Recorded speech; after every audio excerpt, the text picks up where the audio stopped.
Hello students, welcome back to our YouTube platform math study point. अपन पढ़ रहे हैं कक्षा 8 मैथमेटिक्स आपकी, और उसके पढ़ रहे हैं कार्य पुस्तिका। आज लेने वाले हैं कार्य पुस्तिका के अंदर कार्यपत्रक 83। अगर इसके माध्यम की बात की जाए तो ये एक सरल प्रकार का आपका कार्यपत्रक रहने वाला है। दक्षता की बात की जाए तो रेखीय युग्म, आसान कोण और सम्मुख कोण यानी कि शीर्षभूमि कोण भी इसको बोलते हैं। सम्मुख कोण को क्या बोलते हैं? शीर्षभूमि कोण भी बोलते हैं। कि समझ को बना पाना। तो मैं आपको बता देता हूँ कि रेखीय कोण या फिर रेखीय युग्म कौन कौन से होते हैं, आसन कोण कौन से होते हैं, और क्या बोला जाता है इनको, सम्मुख कोण कौन से होते हैं। जैसे फॉर एग्जांपल कोई दो तिर्यक रेखा एक दूसरे को काट रही है, तो ये जो आमने सामने जैसे कोण ए और कोण बी ये बनने वाले हैं, ये बोलेंगे आपको, इसको आप सम्मुख कोण बोल सकते हो इसको, या फिर इसको शीर्षाभिमुख कोण भी बोल सकते हो। अगली बात समझो, रेखीय युग्म कौन कौन सा होता है। तो इसकी बात की जाए तो रेखीय युग्म कौन कौन से होते हैं। जैसे ये कोई क्या है, ये कोई रेखा है और इसको कोई तिर्यक रेखा काट रही है, यानी कि ये दो कोण बना रहा है इस तिर्यक रेखा की सहायता से। तो कोण ए और कोण बी दोनों क्या कहलाएंगे, आपके रेखीय युग्म कोण कहलाएंगे, यानी कि एक ही रेखा पे बनने वाले दोनों कोण। आसन कोण की बात कर लेते हैं। तो आसन कोण कौन से होते हैं, जो अपन को क्या बोला जाता है, जिन्हें मान लो फॉर एग्जाम्पल के माध्यम से बताऊं मैं आपको। तो ये दो रेखाएं हैं, ठीक है। जिस प्रकार से ये दो रेखाएं दे रखी हैं, इनको कोई तिर्यक रेखा काट रही है।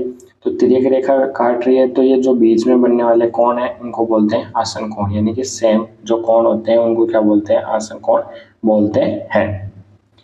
अब देखो अपन पढ़ेंगे, या फिर इसको आप ऐसे भी बोल सकते हो कि क्या, ये कोई दो समांतर रेखाएं हैं, इनको एक तिर्यक रेखा काट रही है, ठीक है। ये इन दोनों में क्या है, कॉमन है दोनों में, ठीक है, दोनों रेखाओं के अंदर।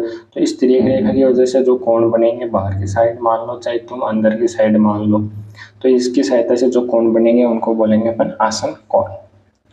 तो पहला प्रश्न पढ़ते हैं। निम्न में से रेखाओं के नाम लिखते हुए उन रेखाओं में संबंध लिखिए, ठीक है। जो भी रेखाएं हैं, जैसे ये क्या है, दो समांतर रेखाएं हैं Q और R। ये कोई तिर्यक रेखा है P जो इसको बिंदु O और N पे काट रही है। तो ये कर लेंगे अपन। दो समांतर रेखाएं आपके पास कौन कौन सी हैं, एक तो Q है और दूसरी कौन सी है, R। को एक तिर्यक रेखा कौन सी, P प्रतिच्छेद बिंदुओं O और N पे क्या कर रही है, प्रतिच्छेद कर रही है।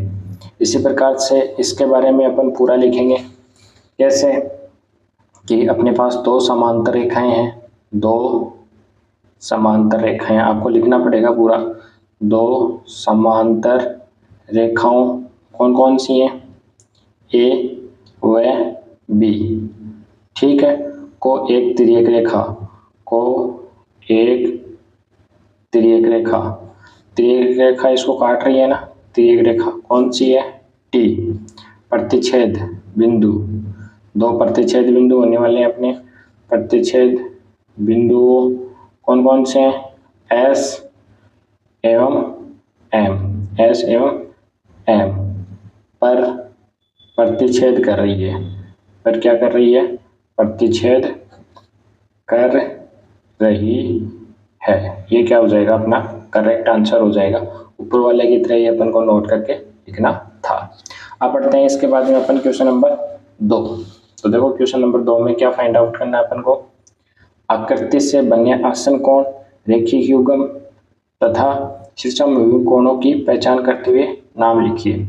देखो मैंने बताया था कि एक रेखा है, इसको एक तिर्यक रेखा काट रही है, तो इसकी सहायता से दोनों साइड ए व बी बनेंगे, उनको बोलते हैं रेखीय युग्म या रेखीय कोण। अब देखो दो तिर्यक रेखाएं आपस में काट रही हैं, आमने सामने के कोण क्या कहलाएंगे, इसको तुम दो नाम दे सकते हो। एक तो सम्मुख कोण नाम दे सकते हो, सम्मुख कोण, या फिर आप इसको बोल सकते हो शीर्षाभिमुख कोण, शीर्षाभिमुख कोण, कोई भी एक नाम इसमें लिख सकते हो।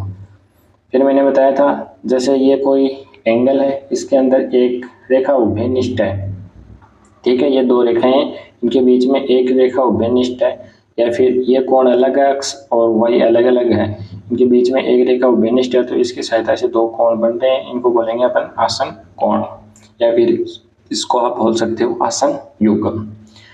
फिर आगे चलते हैं, ये देखो ये रेखीय युग्म ही हो जाएगा, क्योंकि ये एक सीधा रेखा है, इसको एक तिर्यक रेखा काट रही है, तो ये क्या हो जाएंगे, रेखिक युग्म हो जाएंगे आपके। क्या, रेखिक युग्म।